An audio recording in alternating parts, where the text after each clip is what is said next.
It's going to come down to all those little nuances compared to I got money, brr. If you're looking for something to do or you're just getting bored, but you really do like the game, just create a new account. Hey, what's going on, guys? My name is Jelly, and welcome to my channel. And today's video is going to be definitely a bit different from what I typically do when it comes to videos or regarding Last War in general. Now, I have made a couple videos in the past talking about certain aspects, such as spending, or such as this, or such as that. You guys can all go watch those videos if you want. But today's video is essentially going to be talking about the future of Last War. What do I think has in store for it? What do the people think there is? And basically, what do I know, or what do people know? So right off the rip, let's just talk about something that we've already discussed in a previous video, and that's going to be the spending changes coming to Last War that have already happened, continue to happen, and will happen again in the future. Now, we all know that there have been some serious changes that they have done.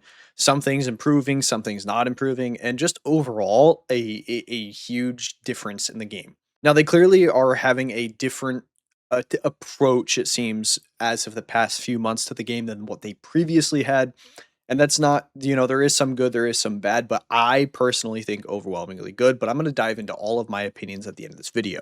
But firstly, let's just talk about how they've eliminated a lot of your ability to spend in this game. And that's nothing like, it's nothing to like just kind of think small. It is a huge portion of what you used to be able to spend compared to what you still can now. For example, we'll just use one of the weekly passes or a weekly deal as an example here. You used to be able to buy 5 packs of Valor. You used to be able to buy 6 packs of drone components and 6 packs of drone parts and 2 packs of the stars and 2 packs of the UR set and the 5 packs of the base upgrade. You used to be able to buy a lot there. And there was other things too, such as decoration. Now, I've run some numbers, I've ran some math, I've done some I've done some stuff behind the scenes, and I know that's typically not, what I do, but I did look at it.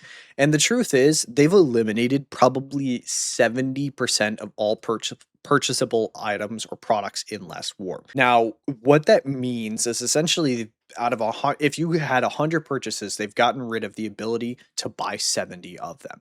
Now, that's not saying that they've gotten rid of 70 purchases. That's just saying that they've gotten roughly 70% of the value taken away. Now, value is obviously a very subjective term, depending on who you talk to, depending on who you ask, and what they value as valuable.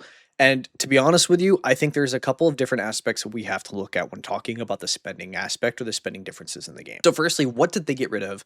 Are they valuable? Did they get rid of more good or more bad? And I think that there is a huge discrepancy here among the community that needs to be talked about here. So overall, I see a lot of people being frustrated with certain packs being removed, as am I. I think that there are a couple of packs that did get taken away, which were incredibly valuable to the average player, and not just the average player, but to everybody. And the major one for me being the daily purchase of, for $5, you used to be able to get 10 shards. That was removed within a week of my last pack removal video. And that one for me was a huge, huge deal because it felt like that was the best value in the entire game, in my opinion. I thought that being able to buy that was great. By best value, I mean on a purchase that you could purchase multiple times over time.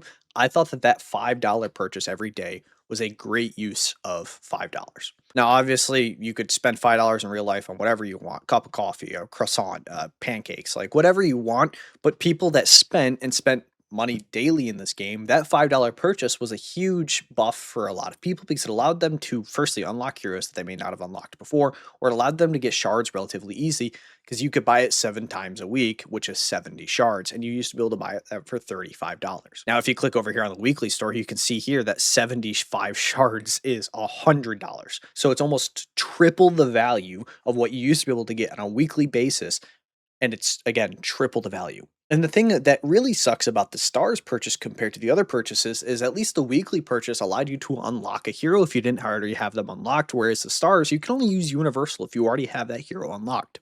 So obviously there is a couple of downsides to certain packs being removed. That's just the biggest one for me, at least, that I really, really liked, and I'm very, very sad that they got rid of. However, they did get rid of some other stores, right? Like the pack store that was here.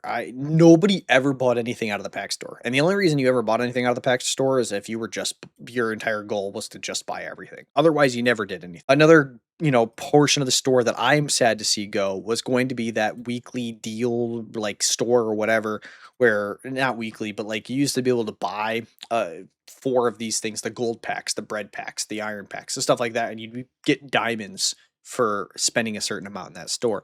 I liked that store. I thought there was a lot of great value. Last major thing to me that really sucked that they got rid of, and this is going to be the third one that I really was kind of sad to see go, was decorations. Now, they pretty much got rid of all decorations and all variations of the store and all ways to purchase decoration. And by that, I mean they did get rid of all ways to buy that on a daily or a weekly basis. And the only way to get access to anything decoration now is going to be through the Alliance store, certain individual means like that. Taylor, for example. There are still ways to get deco, but not nearly as much as it used to be. And they also overhauled other changes, such as the glittering market. You can now not buy as much. Total mobilization is still pretty much roughly the exact same, but the ammo bonanza event is completely different. And we're going to go over that in a future video when I talk about the changes that they did there. The bounty hunter event is roughly the same, I'd say, but still, like, the variations and changes that they've made, not only just to the normal stores, but also to all the exclusive stores that you get, is a huge deal. And also some of the other best packs that you could buy were your daily VS packs. And as you can see here, that's like today the resource mega pack for my VS daily pack. You can only go up to the $10 purchase, whereas before you used to be able to go all the way up to the $100 purchase. Some packs stay the same. So as you can see here, those hero packs, once you unlock a hero, these packs are pretty much the same. There are still some packs that are completely unchanged, but it seems like a lot of some of the really good purchases are what people are frustrated about. So essentially what some people's whole take on it is that not only did they get rid of some of the really bad value stuff, but they also got rid of some of the really, really good value stuff. And in their perspective, it's like, well, you're just completely slowing down progression. And I kind of want to say that I'm pretty sure that was a huge point of why some of these packs were removed. Now, I don't know any of the behind the scenes information. I want to clarify that before I continue with this video. I don't ask questions. I don't talk to people. I don't get information before you guys get information. I try to just essentially raw dog it and keep up with you guys as I learn information, which we all learn at the same time, whether that be through patch updates or through the Discord, the community Discord that we're all a part of. Whatever way, like sometimes I watch other people that have behind the scoops of information. I don't ask for any sort of tidbits or sort of advice beforehand. It's pretty much the major one. That's obviously a huge one that everybody can see is the spending changes. Like even recently, they changed the weekly pass from being able to be bought for $5 to now being bought for 2,000 diamonds. Well, I also think that that's a fantastic, a phenomenal change.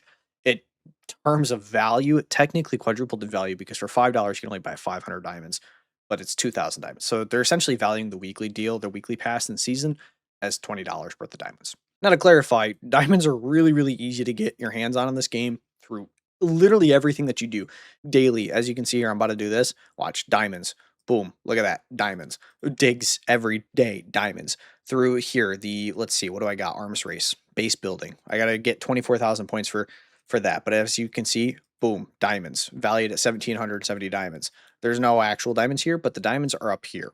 So as you can see, the blue chest, 50 diamonds, the purple chest, 100 diamonds, the gold chest, 200 diamonds, 350 diamonds just by playing the game. As you can see here, I'm currently doing General's Trial in the background, and there's diamonds to be earned there. Diamonds are really, really easy to get your hand on. It's kind of the point. But still, value-wise, technically, it got more expensive in terms of Last War's idea. We're going to move on to the second hottest topic plaguing the community right now, and that's going to be for any server that has already played through Season 6 or is rapidly approaching on Season 6, a huge question that people have been asking is, when are we going to learn about Season 7? When are we going to learn about X, Y, and Z? What is to come for Last War? Essentially, as the title of this video suggests, what is the future of Last War? What are we looking at here? Like, what is the outlook? And unfortunately, for a lot of players, and I say a lot because it is quite a substantial amount of players that are stuck in that weird limbo of they don't have a whole lot going on.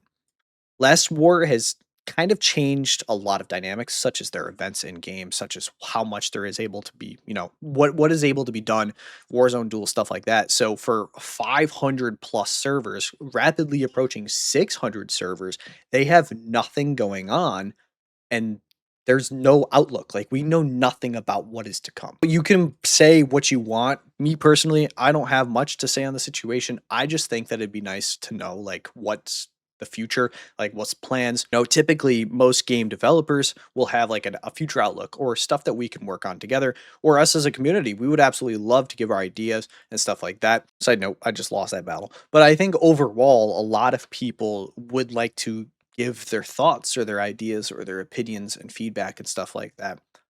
onto what they want to see in the future. But I do know that that is a huge issue for a lot of players.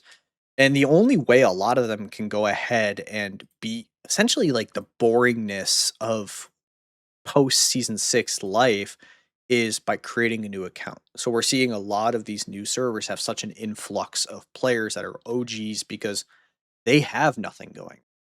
I'm in season 3 in my my main server right now, but I still created a new character because during the off season there was nothing going on. I was, quite bored, so I created a new character and this is what I'm doing. And this is kind of, it seems like the cycle for most players in this game is play the game, a lack of maybe content. I don't want to say content, but like a lack of stuff to do for the average player.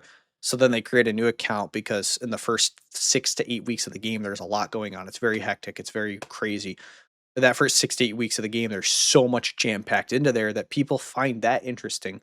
But once you get to a year or 2 years, or some people at 3 years, you really don't have a whole lot to do. So you're logging in, clicking some buttons, doing your daily tasks, and then logging out because there's nothing to worry about. So that's actually going to go ahead and catapult me into this next topic, which is going to be the changing dynamics of events overall. It seems like as we get further and further in, these events are getting like more and more compressed. Now, obviously, we did have a new event not too long ago called Gold Vein or whatever it was, and the Gold Vein Wars were very, very hit and miss among the community. I wasn't really a fan, but I didn't like. I was just happy that there was something new. There was content, so for me, it was cool. It was fun. I enjoyed the first couple times. I haven't done it since then because I did it during early access and stuff like that. That's when I did it. But otherwise, I haven't played it yet. But overall, the changing dynamics of the game, we have definitely seen some stuff. One of the most hated events and my least favorite events is the meteor event. But for some reason, there's more meteor events than I feel like any other event. Warzone Duel is by far and away everybody's favorite event because there's stuff to do all week. You're looking forward to, plundering specific servers' trucks. You're looking forward to plundering tasks from this server. You're looking to hinder that server in any way possible, and then it all builds up to the end of the week, one giant massive battle over control of your capital. Now, I will say some of this does come down to the player base, where you definitely can see the divide among players who like certain events and who don't like other events. I'm gonna go ahead and do my Marshall over here on my main server now.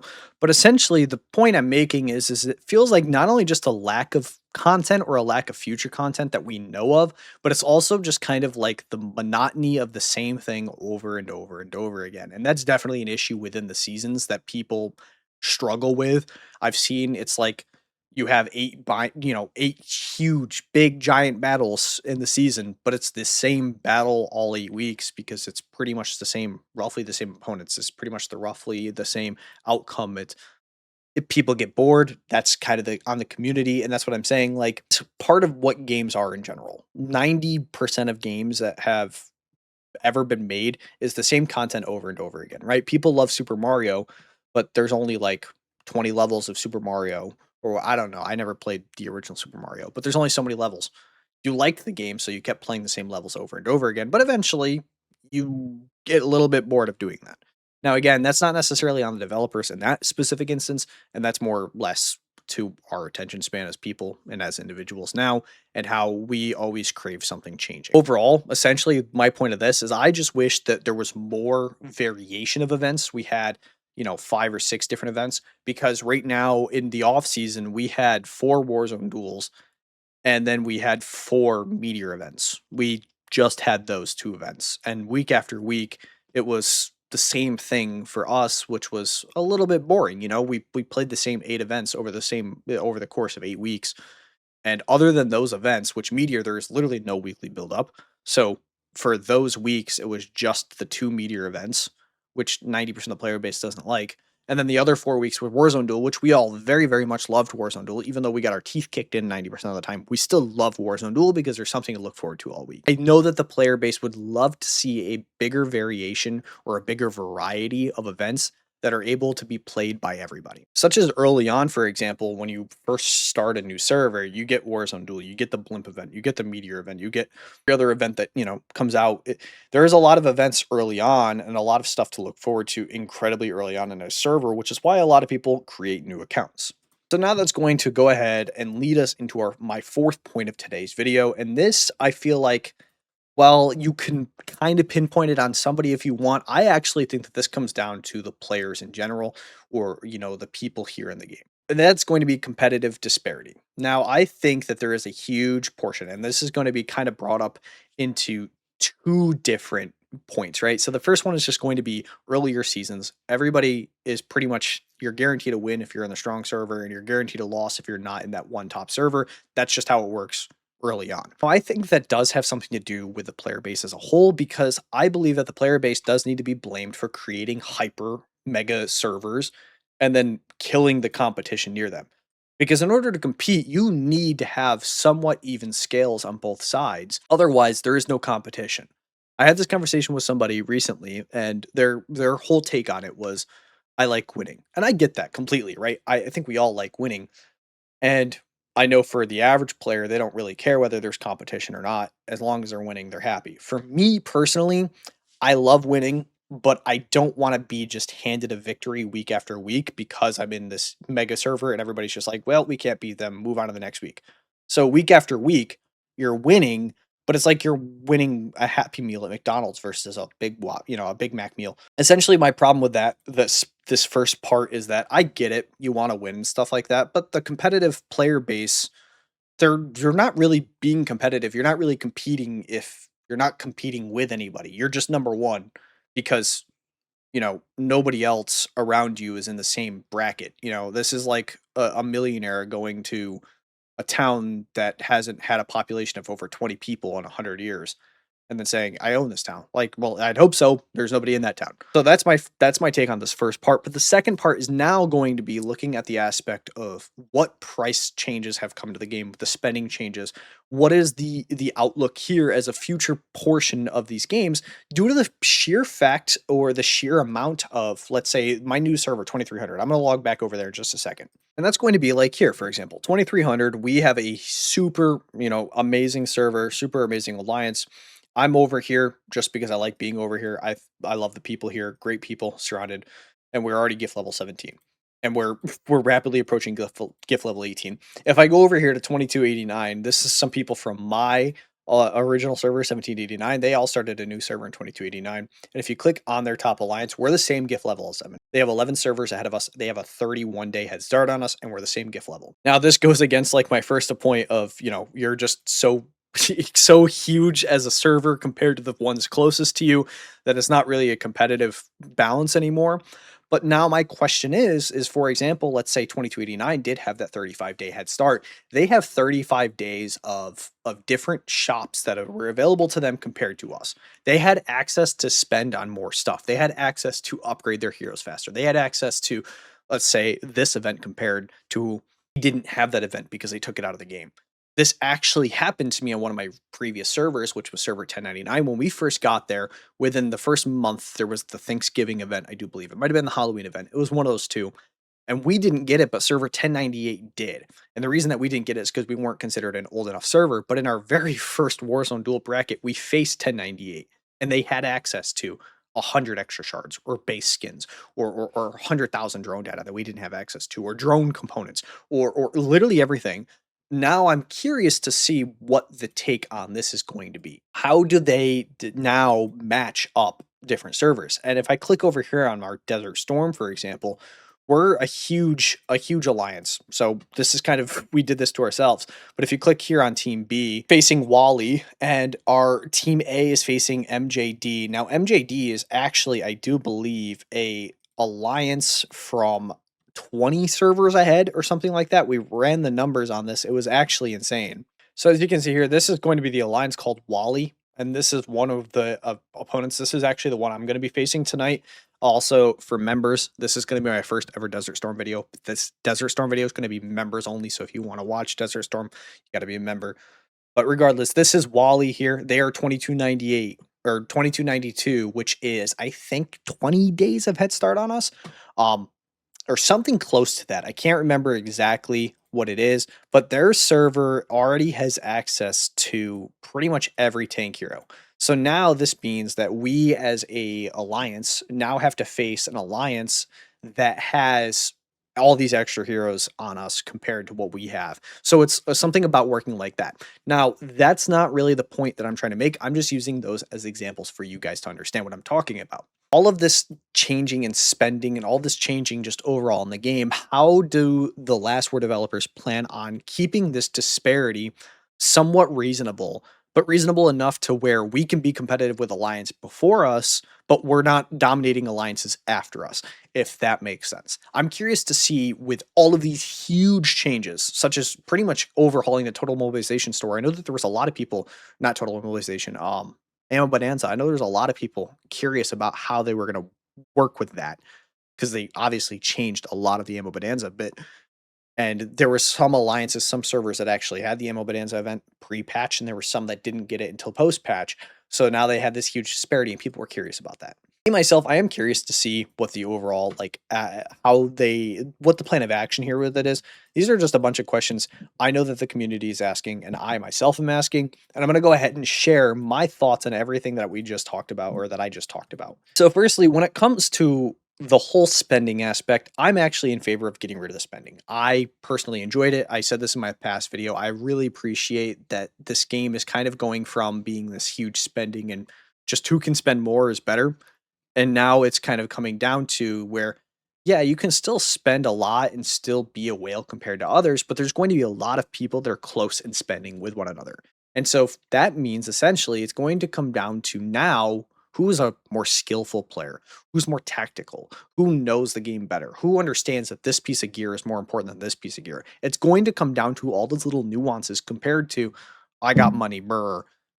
That's not how it is anymore. I personally like the lack of spending that they're going with. However, I do wish that some of the best value packs were kept in. Secondly, when it comes to the spending aspect, I like that I feel like I have to work harder to upgrade now because I can't just buy resources out of the daily pack or the daily store or whatever it was. I can't just buy resources out the butt out of the Valor pack. The only way that you can get a lot of resources is going to be the train because you can technically buy 2 every single day, and you can also buy 14 trains a week. And then also the diamond store is going to be your other way to go ahead and get resources. All in all, purchases, I like the amount that they're taking out. I wish we knew the value wise. Like, I'm sure that there's somebody with a chart, and if you have a chart, please let me know you have a chart. I'm curious to look at the chart about like spending differences and how much you have to spend now to get to the same level before the spending. My thoughts and opinions on the lack of content, it does suck. But here's the thing. It's so hard as we kind of compared, or you start to mesh some of my other talking points in this video. It's so hard to make content for everybody when you're now having to continue to increase your size pool, your pool of how many alliances, how many servers are put into this one season. Now, I do get everybody's frustration with it. I personally have not gotten past season 6. I haven't even gotten past season 4 in my own, personal time. I've played season 4, I've played season 5. I've not even taken a look at season 6, and then I completely abandoned my old server, like 1099. I have nothing to do with that anymore. I log in there to see what's cool, the Wild West and stuff like that. I look in there and then I look away. I've only really played up until season 3, and I'm currently going through my first playthrough, my first full playthrough of season 3. So I can't really give my thoughts and opinions on that, and I'm sorry. I wish I could. I do understand everybody's a problem with a lack of content, but I will say if you're looking for something to do or you're just getting bored, but you really do like the game, just create a new account. I think it's a good way to kill time. And don't get too involved. Like me, I created this new account and I refused to be leadership. I already told them I wasn't going to be leadership. I'm just here to have fun, kill things, and enjoy my time. My recommendation to a lot of the older players or a lot of the older servers, I think if you're still invested in playing this game without trying to burn yourself out, I think that's a good way to go about it. The changing dynamics of events, I do get it, right? I wish that there was more events in the game. I do. I think that if we had a wider variety, like, keep the events. Even if we don't like the events, keep them. Because if we had a wider variety of events, we would learn to appreciate having Meteor Event. A lot of people don't like Meteor Event. Well, to be fair, we don't like Meteor Event because, firstly, I just don't like it. But secondly, because it's either Meteor Event or Warzone Duel. And I have to pick between the two. I'm obviously going to pick Warzone Duel. So that makes me, my not hatred, but like my dislikingness of Meteor Event that much higher.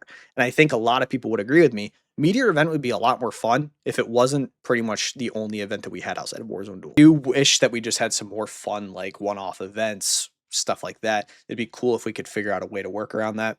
That's what I personally would like. Now, the competitive disparity, I already did a lot of talking on that. I don't like the competitive disparity. I don't like it no matter which version we're talking about, whether that's just the spending and creating mega servers early on, or the whole changing of spending and only certain servers are going to have access to certain packs before they go away. I don't like either aspect of that. I wish that we had like a solidified group of servers and that group of servers never grew. Maybe it's 24, maybe it's 36, maybe it's 48, but that group of 48 servers never grows. And I think if you wanted to keep it like even, it would have to be probably like a group of 12 servers. It would be like 2000 to 2012. I think it would have to be that group of 12 servers in order for it to make sense from a competitive aspect, a competitive standpoint. I also get why people would want that to be bigger, but I think if you want it to be bigger, it's just going to continue to grow that issue of there's only one or two servers in 50 servers that are worth a damn. I think that the competitive disparity, I don't like having that big of a huge amount of servers and only two of them are, worthwhile. I also talked about the packs thing. I wish that we had like a set group. That'd be fantastic. And what you could do is like you could wait till all 12 servers are full and then you could get them all onto the same day range, all that fun stuff. Obviously, the first server is going to have a 12-day head start on like resources, for example, compared to the 112 after. That is a much better option than talking about 48 to 76 servers or 72 servers that we have seen now where it's that big of a. And then finally, the last thing I really want to talk about when it comes to today's video or this video in particular is going to be just the mounting pressure on Last War as a game, as a whole. What is happening? There's so many unanswered questions that people are asking. Me personally, I'm just doing my best to share everybody's thoughts. If a dev is watching this, I hope you understand that these are questions that people want to ask, but a lot of them just don't have the platform to. There's a lot of questions that people have to ask. I'm not here to criticize, I'm not here to ask questions. I'm just here to share these thoughts and opinions on this. What I will say is for a good majority of my viewers, a good majority of my alliance, or not my alliance, but my audience, a lot of people really like the direction Last War is headed in. I'm one of those people. I wish that I had some questions answered, but I really like the way that we're headed towards what the game could potentially be. I'm going to go ahead and share this screenshot here, right? This is a poll that I did on my YouTube, and it was essentially just asking about what people thought, do you like it? The top option is yes, the second option is no, and there's really not a whole lot of no's and I had two other options, which I really messed up on the bottom two options. And the one on the very bottom was supposed to be like, yeah, I like a lot of it. There's a couple small nuances that I didn't like. And then the second one's supposed to be like, yeah, I'm about 50-50, maybe 60-40. I do like it. I don't like some of it, but I do like a lot of it. That's what those bottom two options were supposed to be. But regardless, once you combine all the options, almost 75%, so 3 out of every 4 players really likes the direction that we're headed in as a game, as a community, and everything in general. I just wanted to make this video to kind of share my thoughts, share my opinions, and pretty much put everybody's questions up as a community. What are we to look forward to and what the future of Last War looks like? Thank you all so much for watching. I hope that you did enjoy. If you did, go ahead and leave a like on the video. Comment down below, all your thoughts and takes and stuff like this. Maybe I missed something. Maybe there's something I didn't even include in this video, but go ahead and make that comment down below. And make sure that you guys are subscribing if you're enjoying the content. And Jelly out. Peace.